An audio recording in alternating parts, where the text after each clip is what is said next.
Hey guys, welcome back to part 2 of my unit concept build and review for the new weapon refinery update we got. So in this episode, we're taking on the two dagger heroes, so Kagero and Saizo, and very similarly to part 1, I'm going to give you the unit, build them up, and then have a supporting unit to go with them and the current build. So alright, let's jump into Kagero. So here we have Kagero, refined with Kagero's dart. I'll put up the description on the screen for you guys, but basically it has conditional Swift Sparrow as long as the unit's attack is higher than the foe's attack. And also afterwards now has what is termed Dagger 7, but it's basically the debuff of defense and res -7 on foes within 2 spaces. And here is where this refine is so fucking baffling to me. Like, I just don't get it. You have a dagger unit here that's all about making sure she has high attack, triggering Swift Sparrow if she has high attack, and then the refine is, if the unit initiates combat, reduces damage from the foe's first attack by 50%. What? So, when I build a unit, I'm either trying to build their offensive firepower and you know me and my love of units with brave weapons, i.e. Brave Celica, Reinhardt, Brave Lyn with Brave Bow, and building their attack, so I don't really care about the defenses so they can take out the units as quickly as possible, or we're making them into tanks. And this refine basically wants you to make Kagero into a tank, but her skill set really isn't partitioned to handle that. She has fairly middling defense, not great resistance. I mean, actually, no, I shouldn't say that. She has decent resistance. She has manageable resistance, and definitely something you can work with. But in order to buff up these stats, like if you really wanted to go full on, and obviously having a skill like that reduces damage from the unit's first attack 50% wants to make it, that screams tank to me. But you don't build a tank with these defense and res stats. And if you're going to build a tank, you're going to throw Fortify res or Fortify defense and res, which obviously takes away from attacking power, which is super counterintuitive to what her initial skill of Kagero's dart is, which is try to get more attack than your opponent in order to proc that conditional Swift Sparrow. So what I think would be a optimal build for Kagero based on this refine. I initially was playing around with life and death here in this A slot, just because we want to get that visible attack as high as possible in order to proc that conditional Swift Sparrow. But it really left her incredibly weak on defense and resistance, and left her bulk, even with that reduced damage from the first attack, it certainly was certainly not something I wanted to play around with, especially since a lot of units nowadays have skills that are really making speed irrelevant, whether it's taking on armor, you're dealing with bold fighter, distant counter, vengeful fighter, flame Sigmund that guarantees doubles, and I'm sure there's plenty of other weapons that I'm missing that guarantee doubles. So even if we tried to build up with life and death, build up her speed as fast as possible, gave her a speed seal here in a sacred slot, so she only got attacked once, and then that would be reduced by 50%, and then also give her survivability. That's one way to look at it, but I think that's too inconsistent with how many units can automatically double regardless of a speed check. So if you want to build it that way, if you want to try to do the speed check route, more power to you. That would be just life and death here in the A, desperation in the B, probably savage blow here, and then maybe speed, attack speed bond here in the sacred seal slot. That's a good way to look at it, but I wanted to kind of run with the refine of Kagero's dart, and try to make her somewhat tanky. So see, and if we, so what I have here is obviously I have Kagero's Dart, I have Glimmer, because we still have a respectable attack stat. So thankfully, Kagero's Dart has much more might than her previous weapon. So she has a pretty respectable attack stat, especially for a dagger unit. So Glimmer's going to be a good, Glimmer's definitely going to be a good special to proc, and also it only procs after 2 turns, so pretty quick proc on that special. Attack +3. I didn't want to put anything here. You can, I'm more comfortable trying to proc that Swift Sparrow with an attack above 52 rather than a 49 attack. You can certainly change the A skill into a more defensive, more defensively focused skill to kind of synergize with her B slot and her Sacred Seal slot.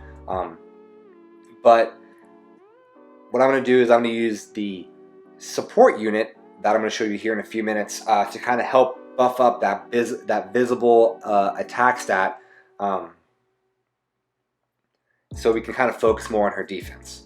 So as you can see, we have dull ranged, which is going to take away the buffs that any ranged unit, especially if we're facing like a Reinhardt or a Bravelyn,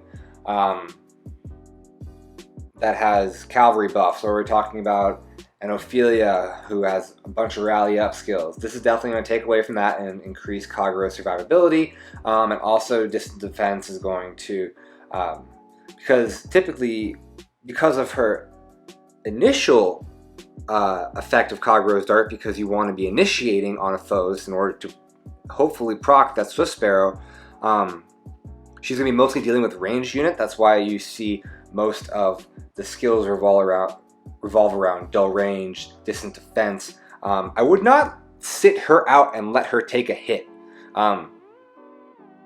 I've been running through 1,000 situations with her, and I see maybe one. I feel like Doctor Strange in Infinity War, when he's running through all the situations, it goes, only one. So it's definitely a confusing refine, to say the least, but I think this build right here is manageable. Certainly giving her enough defensive bulk to withstand a 1 or 2 hits, and then hopefully proc Swift Sparrow. And if you can guess, I'll give you 3 seconds here, because the key I set around our support unit is buffing up her visible attack. So you have 3 seconds to guess. 3, 2, 1. It's a really easy choice. It's going to be our boy Legault, just because he comes with attack tactic, and that is the easiest way to get 6 more attack on an infantry unit like Kagero. Simple. Goes from 52 to 58 attack. So it definitely increases the odds out. I think it's like goes from 80% of proccing that Swift Sparrow to about 95% if you have an attack of 58. It's higher than the attack of 95% of units in the game. So she's going to have a much greater odds of proccing that. Obviously, this is not an ideal build on Legault, but he's definitely more of a support bot, so chill attack, again, trying to help out Kagero's bulk and longevity. Is taking away from the opponent who's attacking her is definitely a great way to increase Kagero's longevity. And then also chill speed, just because Kagero doesn't have the greatest speed stat, and unless you're running Life and Death 3 here, she can probably be doubled by about 50% of the units in the game. So chill speed is another good way to ensure Kagero's longevity. Attack tactic, and then obviously with these stats right here,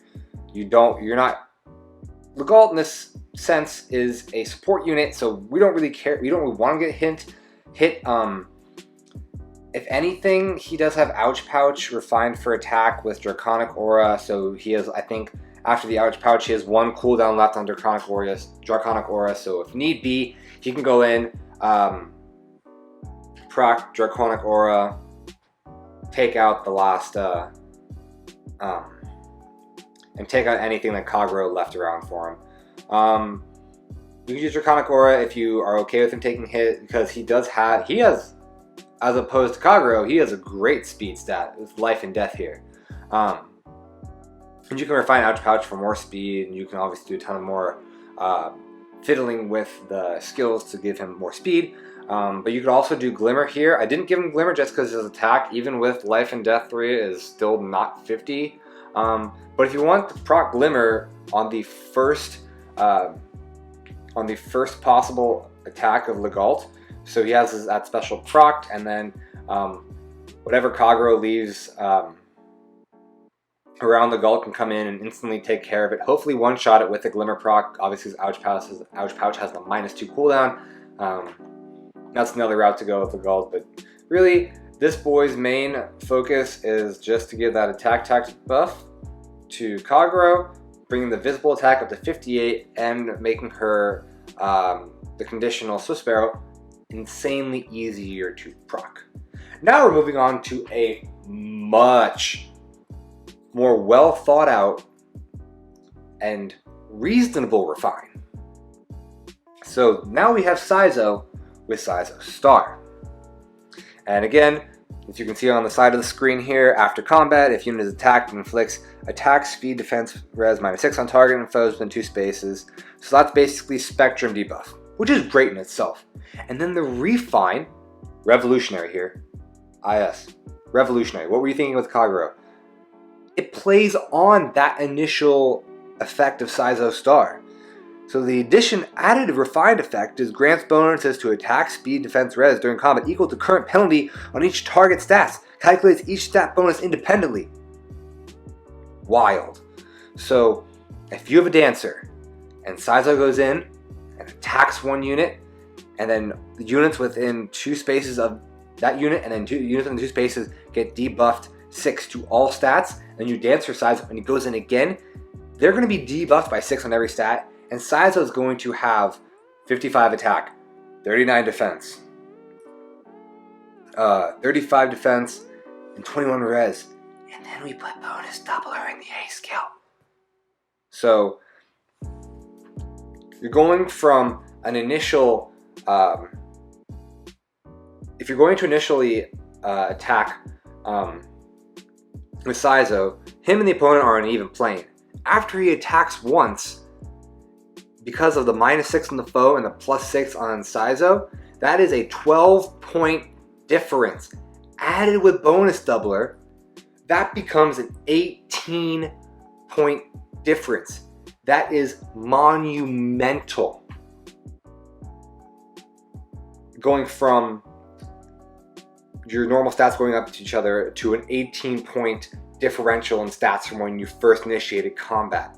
That makes Saizo so insanely powerful, and it's why people should build Saizo. This refine is insane, and bonus doubler just came out on Na, an infantry dragon who, in my opinion, great unit, not much use, very niche use. Her best use is to fodder off bonus doubler, and one of the prime candidates, because of this refine, is Saizo. So, and of course, if you're going to play off the whole, oh, he moves in, attacks, and gets danced, hopefully you're attacking against someone who initiates, who can retaliate. So you go in, you get retaliated on once, hopefully once, because of the speed check. And 34 speed it's okay. It's okay. Not great, but it's okay. And hopefully you can double. And then, even if you can't double, that's okay, because you're now in desperation range. And then after that, you're going to have an 18-point speed difference, so you're definitely going to double it now. So when you get danced and go in again, you're going to have 2 attacks on the unit, and so you're not leaving any scraps left. Saizo definitely can finish the job with 2 hits after the bonus doubler on those at insane. I just can't get over how you go from the start of turn 1, Saizo attack on a neutral plane, and then if you dance for him next with this build, it's an 18-point. Like, I'm going to repeat that over, I'm going to be a broken record, but that is insane. And then also we're going to have a combination of Blazing Wind and Savage Blow, just because he does not have the highest attack stat. That's just going to help deal chip damage to units around the unit you're initiating on. So when he does get danced, or when he does move again, he will have an easier time killing further units down the line. And again, Sacred Seal, attack +3. You really can't go wrong with that seal. You really can't. Just adding attack, just because 46 attack isn't the best. And this is a plus attack version too. So a normal version without attack +3 and neutral attack is 43 attack. That's a little depressing there, Saizo. But that's okay. That's totally okay. Because the weapon makes up for it. So, and because 3 is 4-star pool, you should have no problem pulling a plus attack 1 and using a plus attack 1 if you do want to use this. And then giving plus attack. Again, Sacred Seals are very situational depending on what type of combat you're going up against, or what your team build is, but I always say this is just you change this out based on what mode you're playing, or what team you're on, or what strategy is for the certain map you're taking on. But attack +3, because of his low attack stat, it's a great solid one. But here, let me tell you what makes even better. And you thought my support unit for this guy was going to be a dancer. I talked about him dancing. I talked about a strategy about him going and initiating and then being danced. But you were wrong. And I am not using a dancer for his support unit. I'm using Mordecai. Why? Because this is brilliant. Because of what his weapon effect lets him do. This is the smite meta. You're going to smite Kagero, or so you're going to smite Saizo into the fray. And then what happens after you smite, because of Saber-Tooth Fang, Saizo is going to debuff across the spectrum 4 points to units within 2 spaces of Saizo. So any units within 2 spaces of Saizo are going to get -4. And then, on top of that, because of his weapon's effect, he's going to get +4 to all of his stats.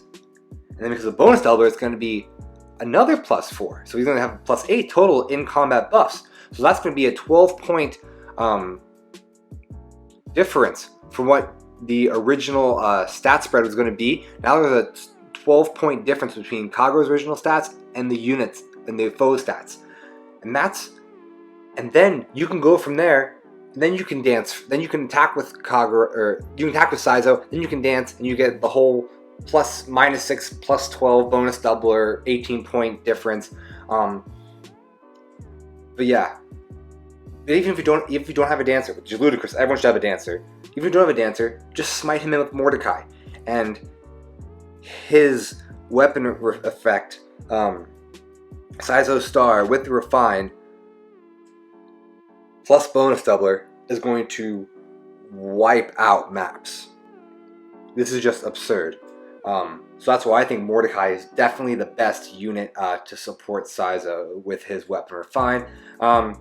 Again, just going to touch on Mordecai. Obviously, you're going to keep that weapon effect, because that's the main point of having him here. Typically, the support units, there's only 1 or 2 skills that you really need to have an efficient support unit. Then just throw whatever you want in there. Based on his skills, you kind of want to make him a tank. So Smite, that's crucial. Bonfire, look at that defense. Look at that defense, and tell me you don't want to put Bonfire on there. Fortify defense res.